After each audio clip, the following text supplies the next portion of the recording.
Hello friends, ಎಲ್ರಿಗೂ ನಮಸ್ಕಾರ. ಸ್ವಾಗತ ಮತ್ತು ಸುಸ್ವಾಗತ ನನ್ನ ಯೂಟ್ಯೂಬ್ ಚಾನಲ್ಗೆ. ಇವತ್ತಿನ ಒಂದು ವಿಚಾರ ನೋಡೋದಾದ್ರೆ ಅಥವಾ ನೀವು ಕೇಳೋದಾದ್ರೆ ಉಪ್ಪುಗಡ್ಲೆ. ಉಪ್ಪುಗಡ್ಲೆ ತಿನ್ನುವುದರಿಂದ ಆಗುವ ಪ್ರಯೋಜನಗಳೇನು? ಯಾವಾಗ ತಿನ್ಬೇಕು? ಎಷ್ಟು ಉಪ್ಪುಗಡ್ಲೆ ತಿನ್ಬೇಕು? ಅನ್ನೋ ವಿಚಾರವಾಗಿ ನಾನಿವತ್ತು ನಿಮ್ಮ ಮುಂದೆ ಕಂಟೆಂಟ್ ಅನ್ನು ತರ್ತಾ ಇದ್ದೀನಿ. ನೀವು ನನ್ನ ಮೊದಲ ಬಾರಿ ಯೂಟ್ಯೂಬ್ ಚಾನಲ್ ನೋಡ್ತಾ ಇದ್ರೆ ನನ್ನ ಯೂಟ್ಯೂಬ್ ಚಾನಲ್ ಹೆಸರು ವೆಲ್ತಿ ಕೃಷ್ಣ ಅಂತ ಹೇಳಿ. ನೀವು ಸಬ್ಸ್ಕ್ರೈಬ್ ಮಾಡ್ಕೊಳ್ಳಿಲ್ಲ ಅಂದ್ರೆ ಸಬ್ಸ್ಕ್ರೈಬ್ ಮಾಡ್ಕೊಳ್ಳಿ ಮತ್ತು ಬೆಲ್ ಐಕನ್ ಪ್ರೆಸ್ ಮಾಡಿ. ಈ ಒಂದು ವಿಡಿಯೋನ ನಿಮ್ಮ ಸ್ನೇಹಿತರಿಗೆ ಮತ್ತು ನಿಮ್ಮ ಫ್ಯಾಮಿಲಿ ಕೂಡ ಶೇರ್ ಮಾಡಿ ಅಂತ ಹೇಳ್ತಾ ಇವತ್ತಿನ ಒಂದು ಕಂಟೆಂಟ್ ಬಗ್ಗೆ ಮಾತಾಡ್ಲಿಕ್ಕೆ ನಾನು ಸ್ಟಾರ್ಟ್ ಮಾಡ್ತಾ ಇದ್ದೀನಿ. ಉಪ್ಪುಗಡ್ಲೆ ತಿನ್ನುವುದರಿಂದ ಆಗುವ ಪ್ರಯೋಜನಗಳೇನು? ಮೊದಲನೇದು, ಶಕ್ತಿ ನೀಡುತ್ತೆ. ಸೊ ನೀವು ಉಪ್ಪುಗಡ್ಲೆ ತಿನ್ನೋದ್ರಿಂದ ನಿಮಗೆ ಶಕ್ತಿ ಸಿಗುತ್ತೆ. ಗುಡ್ ಫ್ಯಾಟ್ ಇರೋದ್ರಿಂದ ನಿಮಗೆ ಸಾಮಾನ್ಯವಾಗಿ ಮಧ್ಯಾಹ್ನ ಟೈಮ್ ಹಸಿವು ಆಗ್ತಿದೆ ಅಂತ ಅನ್ಕೊಳ್ಳಿ, ಊಟದ ಸಮಯ ಲೇಟ್ ಆಗ್ತಿದೆ ಅಂತ ಅನ್ಕೊಳ್ಳಿ, ಅವಾಗ ಒಂದು ಸ್ವಲ್ಪ ಮುಡಿ, ಒಂದು ಮುಷ್ಟಿಯಷ್ಟು ನೀವು ಉಪ್ಪುಗಡ್ಲೆನ ತಿಂದ್ರೆ ಏನಾಗುತ್ತೆ, ನಿಮಗೆ ಹೊಟ್ಟೆ ಸ್ವಲ್ಪ ತುಂಬ್ದಂಗಾಗುತ್ತೆ, ನಿಮಗೆ ಶಕ್ತಿ ಕೂಡ ಸಿಗುತ್ತೆ. ಸೊ ಗುಡ್ ಫ್ಯಾಟ್ ಇರೋದ್ರಿಂದ ನಿಮಗೆ ಏನಾಗುತ್ತೆ, ಶಕ್ತಿ ಬರೋದಲ್ದೇನೆ ನಿಮ್ಮ ಹೃದಯಕ್ಕೆ ಸಂಬಂಧಪಟ್ಟ ಕಾಯಿಲೆಗಳಿಗೆ ಒಳ್ಳೇದಾಗುತ್ತೆ. ಗುಡ್ ಫ್ಯಾಟ್ ಇರೋದ್ರಿಂದ ನಿಮಗೆ ಯಾವುದೇ ರೀತಿ ಸಮಸ್ಯೆ ಆಗೋದಿಲ್ಲ. ಮತ್ತೆ ಇದು ಕೆಟ್ಟ ಕೊಲೆಸ್ಟ್ರಾಲ್ನ ಕಡಿಮೆ ಮಾಡ್ತಾ ಬರುತ್ತೆ. ಸೊ ಹಾಗಾಗಿ ಉಪ್ಪುಗಡ್ಲೆ ತಿನ್ನೋದ್ರಿಂದ ನಿಮಗೆ ಆರೋಗ್ಯಕರವಾಗಿ ಇರ್ತೀರಾ ಅಂತ ಹೇಳಲಿಕ್ಕೆ ನಾನು ಹೇಳಿಕ್ಕೆ ಇಷ್ಟಪಡ್ತೀನಿ. ಜೊತೆಗೆ ಜೀರ್ಣಕ್ರಿಯೆ ಕೂಡ ಬೇಗ ಆಗುತ್ತೆ, ಚೆನ್ನಾಗಾಗುತ್ತೆ. ನಿಮ್ಮ ಆರೋಗ್ಯನ ನೀವು ಸರಿಯಾದ ರೀತಿಯಲ್ಲಿ ಅಥವಾ ಸಮತೋಲನದಲ್ಲಿ ನಡೆಸ್ಕೊಂಡು ಹೋಗ್ಲಿಕ್ಕೆ ಒಂದು ಅವಕಾಶ ಸಿಗುತ್ತೆ. ಫೈಬರ್ ಅಂಶ ಇರೋದ್ರಿಂದ ಇದು ಹೊಟ್ಟೆ ಸರಿಯಾಗಿ ಕೆಲಸ ಮಾಡಲು ಸಹಾಯ ಮಾಡುತ್ತದೆ ನಿಮಗೆ. ಸೊ ನೆಕ್ಸ್ಟ್, ತೂಕ ನಿಯಂತ್ರಣ ಸಹಾಯಕ್ಕೆ ಕಡಲೆ ತಿನ್ನೋದ್ರಿಂದ ಹೊಟ್ಟೆ ತುಂಬಿದಂತ ಅನುಭವ ಆಗುತ್ತೆ. ಸಾಮಾನ್ಯವಾಗಿ ನಿಮಗೆ ಹಸಿವು ಬಂದಾಗ ಅಥವಾ ಹಸಿವಿಗಿಂತ ಮುಂಚೆ ತಿಂದಾಗ, ಸ್ವಲ್ಪ ಪ್ರಮಾಣ ತಿಂದಾಗ ಏನಾಗುತ್ತೆ, ನಿಮಗೆ ಹೊಟ್ಟೆ ತುಂಬಿರೋ ತರ ಅನ್ಸುತ್ತೆ. ಅವಾಗ ಏನಾಗುತ್ತೆ, ಸಾಮಾನ್ಯವಾಗಿ ಮನೆಯಲ್ಲಿ ನೈಟ್ ಊಟ ಮಾಡುವಾಗ ರೈಸ್ ಐಟಮ್ ಜಾಸ್ತಿ ಇರುತ್ತೆ ಅಥವಾ ಚಪಾತಿ ಅಥವಾ ಇನ್ನೇನೋ ಒಂದು ಪದಾರ್ಥನ ಜಾಸ್ತಿ ಮಾಡಿರ್ತಾರೆ.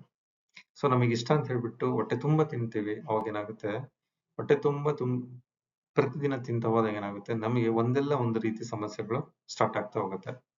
ಅಥವಾ ಇದನ್ನು ನಿಮಗೆ ಶುಗರ್ ಆಗುವಂಥದ್ದು ಇರ್ಬೋದು, ಅಥವಾ BP ಬರುವಂಥದ್ದಾಗಿರ್ಬೋದು, ಅಥವಾ ಇನ್ನೇನೋ ಹೊಸ ಹೊಸ ಸಮಸ್ಯೆಗಳು ಉದ್ಭವ ಆಗುವಂಥ ಚಾನ್ಸಸ್ ಜಾಸ್ತಿ ಇರುತ್ತೆ.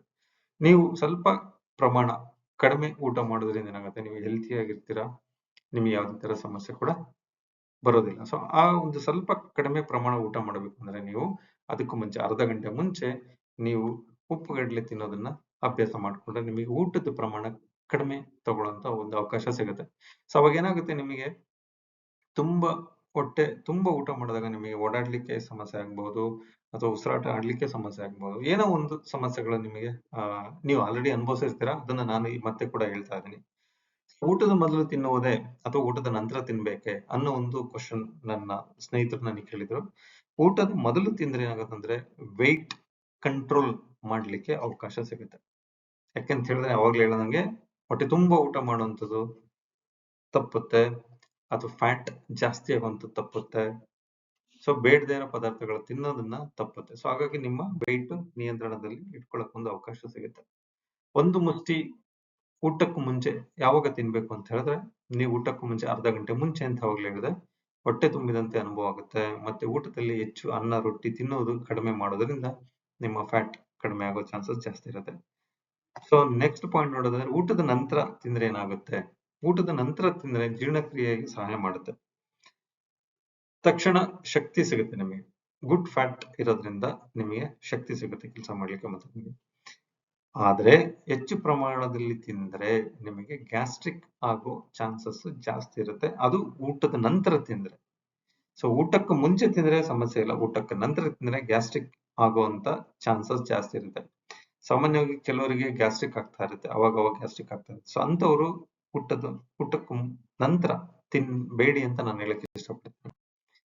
ಸೊ ಇನ್ನೊಂದು ಪಾಯಿಂಟ್ ನೋಡಿದ್ರೆ ಗಮನಿಸಬೇಕಾದ ವಿಷಯ ಏನಂತಂದ್ರೆ, ಉಪ್ಪುಗಡ್ಲೆ ಹೆಚ್ಚು ತಿನ್ನದಿದ್ದರೆ ಅಥವಾ ಹೆಚ್ಚು ತಿನ್ನಬಾರದು. ಯಾಕೆ ಅಂತ ಕೇಳಿ, ಅತಿಯಾದ ಉಪ್ಪು ಇರೋದ್ರಿಂದ BP ಹೆಚ್ಚಾಗೋ ಚಾನ್ಸಸ್ ಜಾಸ್ತಿ ಇರುತ್ತೆ. ಸೊ ಯಾರಿಗಾದ್ರೂ ಸಾಮಾನ್ಯವಾಗಿ ಇತ್ತೀಚಿನ ದಿನಗಳಲ್ಲಿ BP ಶುಗರ್ ಇದ್ದೇ ಇರುತ್ತೆ. BP ಇರೋರು ಈ ಉಪ್ಪುಗಡ್ಲೆಯನ್ನ ತಿನ್ನೋದನ್ನ ನಿಲ್ಲಿಸಿ. ಉಪ್ಪುಗಡ್ಲೆ ತಿನ್ನೋದ್ರ ಬದಲಾಗಿ ನಾರ್ಮಲ್ ಕಡಲೆ ವೈಟ್ ಕಡಲೆ ಬರುತ್ತಲ್ಲ ಆ ಒಂದು ಕಡಲೆನ ಯೂಸ್ ಮಾಡಿ. ದಿನಕ್ಕೆ ಒಂದು ಸಣ್ಣ ಮುಷ್ಟಿ ಸಾಕು. ಬಿ.ಪಿ ಗ್ಯಾಸ್ಟ್ರಿಕ್ ಸಮಸ್ಯೆ ಇದ್ದವರು ಈ ಉಪ್ಪುಗಡ್ಲೆಯನ್ನ ಟಚ್ ಮಾಡ್ಲಿಕ್ಕೆ ಹೋಗ್ಬೇಡಿ. ಮಾಡೋದ್ರಿಂದ ಏನಾಗುತ್ತೆ, ಮತ್ತೆ ಗ್ಯಾಸ್ಟ್ರಿಕ್ ಜಾಸ್ತಿ ಆಗುತ್ತೆ, ಮತ್ತೆ ಉಪ್ಪು ಜಾಸ್ತಿ ತಿನ್ನೋದ್ರಿಂದ ಬಿ.ಪಿ ಇನ್ನೂ ಜಾಸ್ತಿ ಆಗ್ತಾ ಹೋಗುತ್ತೆ. ಸೊ ಹಾಗಾಗಿ ಬಿ.ಪಿ ಶುಗರ್ ಇರೋರು ಅಥವಾ ಗ್ಯಾಸ್ಟ್ರಿಕ್ ಇರೋವಂಥವ್ರು ಇದನ್ನ ಸ್ಟಾಪ್ ಮಾಡಿ. ಅಂತಿಮ ಸಲಹೆ ಏನಂದ್ರೆ, ತೂಕ ನಿಯಂತ್ರಣ ಬೇಕು ಅಂದ್ರೆ ಊಟದ ಮೊದಲು, ಶಕ್ತಿ ಬೇಕು ಅಂದ್ರೆ ಊಟದ ನಂತರ.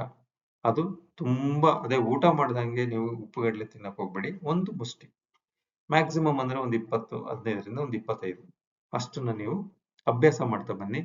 ನಿಮಗೆ ಗೊತ್ತಾಗುತ್ತೆ ನಿಮ್ಮ ಬಾಡಿಯಲ್ಲಿ ಏನಾಗ್ತಾ ಇದೆ ಅಂತ. ಸೊ ವೆಯ್ಟ್ ಜಾಸ್ತಿ ಆಗ್ತಿದೆಯಾ ಅಥವಾ ವೆಯ್ಟ್ ಕಡಿಮೆ ಆಗ್ತಿದೆಯಾ ಅಥವಾ ಆ ಒಂದು ವೆಯ್ಟೇ ನೀವು ಮ್ಯಾನೇಜ್ ಮಾಡ್ತಾ ಇದ್ದೀರಾ, ಮೇಂಟೈನ್ ಮಾಡ್ತಾ ಇದ್ದೀರಾ ಅಂತ ಹೇಳ್ಬಿಟ್ಟು ನಿಮಗೆ ಗೊತ್ತಾಗುವಂಥದ್ದು ಚಾನ್ಸಸ್ ಜಾಸ್ತಿ ಇರುತ್ತೆ. ಸೊ ಹಾಗಾಗಿ ಉಪ್ಪುಗಡ್ಲೆ ತಿನ್ನೋರು ತಿಂದ್ರೆ ಏನೂ ಕೂಡ ಆಗೋದಿಲ್ಲ. ಆದ್ರೆ ಬಿ.ಪಿ ಮತ್ತೆ ಗ್ಯಾಸ್ಟ್ರಿಕ್ ಇರೋರು ಅವಾಯ್ಡ್ ಮಾಡಬೇಕು. ಅವರು ಬೇರೆ ನಾರ್ಮಲ್ ಆಗಿರುವಂತ ಒಂದು ಕಡಲೆ, ವೈಟ್ ಕಡಲೆನ ಅಭ್ಯಾಸನ ಮಾಡ್ಕೊಳ್ಳಿ ಅಂತ ಹೇಳ್ತಾ, ಇವತ್ತು ನನ್ನ ಒಂದು ಜನರಲ್ ನಾಲೆಡ್ಜ್ ಉಪ್ಪುಗಡ್ಲೆ ವಿಚಾರವಾಗಿ ಮಾತಾಡ್ಲಿಕ್ಕೆ ಅವಕಾಶ ಮಾಡಿಕೊಟ್ಟಿದ್ರೆ ಎಲ್ರಿಗೂ ಥ್ಯಾಂಕ್ಸ್ ಹೇಳ್ತೀನಿ. ಜೊತೆಗೆ ಯಾರೆಲ್ಲ ನನ್ನ ವಿಡಿಯೋಗಳು ನೋಡ್ತಾ ಇದ್ದೀರಾ, ಇಲ್ಲಿ ತನಕ ಸಬ್ಸ್ಕ್ರೈಬ್ ಮಾಡ್ಕೊಂಡಿಲ್ಲ ಅಂದ್ರೆ ಸಬ್ಸ್ಕ್ರೈಬ್ ಮಾಡ್ಕೊಳ್ಳಿ, ಬೆಲ್ ಐಕನ್ ಪ್ರೆಸ್ ಮಾಡಿ, ಜೊತೆಗೆ ನಿಮ್ಮ ಸ್ನೇಹಿತರಿಗೆ ನಿಮ್ಮ ಫ್ಯಾಮಿಲಿಗೆ ಶೇರ್ ಮಾಡಿ ಅಂತ ಹೇಳ್ತಾ ಇವತ್ತಿನ ಒಂದು ನಾನು ವಿಡಿಯೋನ ಕಂಪ್ಲೀಟ್ ಮಾಡ್ತಾ ಇದ್ದೀನಿ. Thank you friends, thank you very much.